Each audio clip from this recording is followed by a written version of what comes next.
everyone and welcome to my booktube channel. My name is Sarah and today I'm going to be doing a review of the Miss Peregrine's Home for Peculiar Children movie adaptation. I read Miss Peregrine's last year, I believe, and I really enjoyed it. So I've been highly anticipating this movie, a little bit nervous but mostly excited. For those of you who don't know, it follows a young boy named Jacob who has always gotten along really well with his grandfather. His grandfather tells him these epic stories about when he was a kid and all of these peculiars who are basically children with different abilities. As Jacob gets older, he begins to believe in these stories less and less. That is until his grandfather dies mysteriously, sending Jacob on a quest to find the peculiars. I should also mention that this is totally spoiler-free, so if you haven't read the book or seen the movie, you're completely safe. I went into this movie with pretty low expectations. I've seen quite a few Tim Burton movies and I've really enjoyed them, and I knew that he would capture the peculiar element well. But as for the acting, the CGI, the depth of the characters, I wasn't very sure.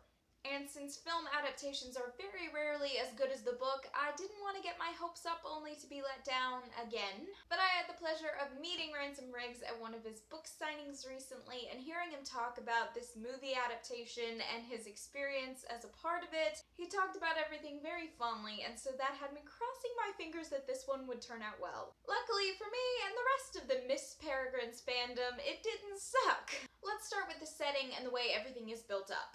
We open very similarly to how things were in the book. Jacob's very ordinary and quite boring life in Florida. I loved seeing Jacob and his grandfather's relationship play out on screen. The flashbacks were just so much more powerful to me in the movie than they were in the book, just because when you see it and you feel the emotion behind it, it was just really, really well done. Jacob's dad was just as much of an asshole as ever. Every time he was in a scene, I was gritting my teeth because that man is so annoying! Still, there was that thrill of excitement as he and Jacob headed to the island, that promise of adventure. Soon enough, we're introduced to all of the peculiars and things start to get interesting. I loved seeing their dynamic and the way that they were all brought to life.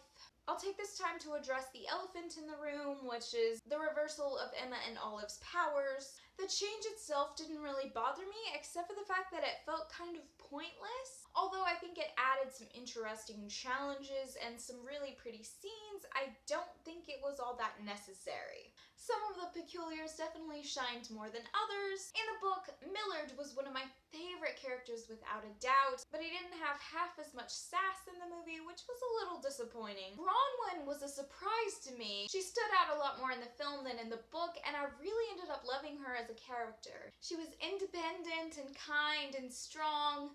No, literally, that's her peculiarity. Enoch was an asshole. And sweet little Olive.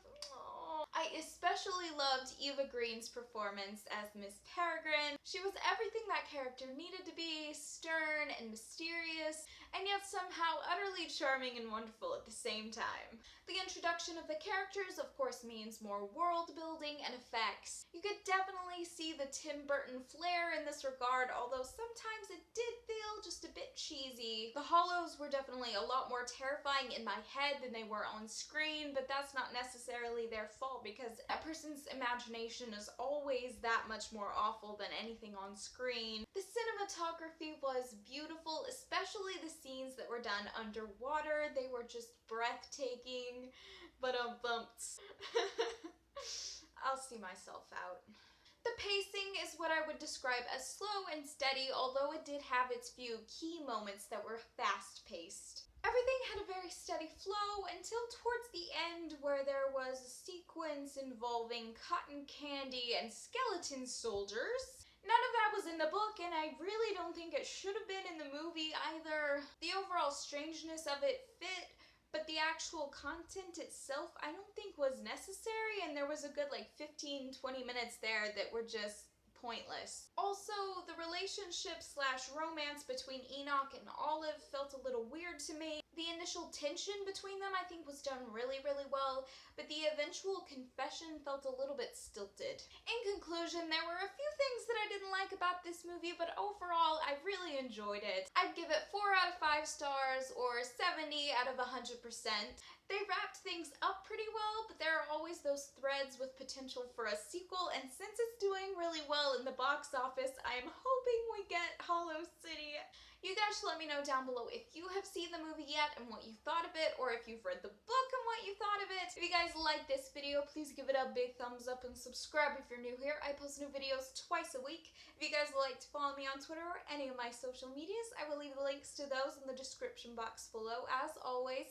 But most of all, I hope you guys have enjoyed watching this video, and I will see you in the next one. Goodbye!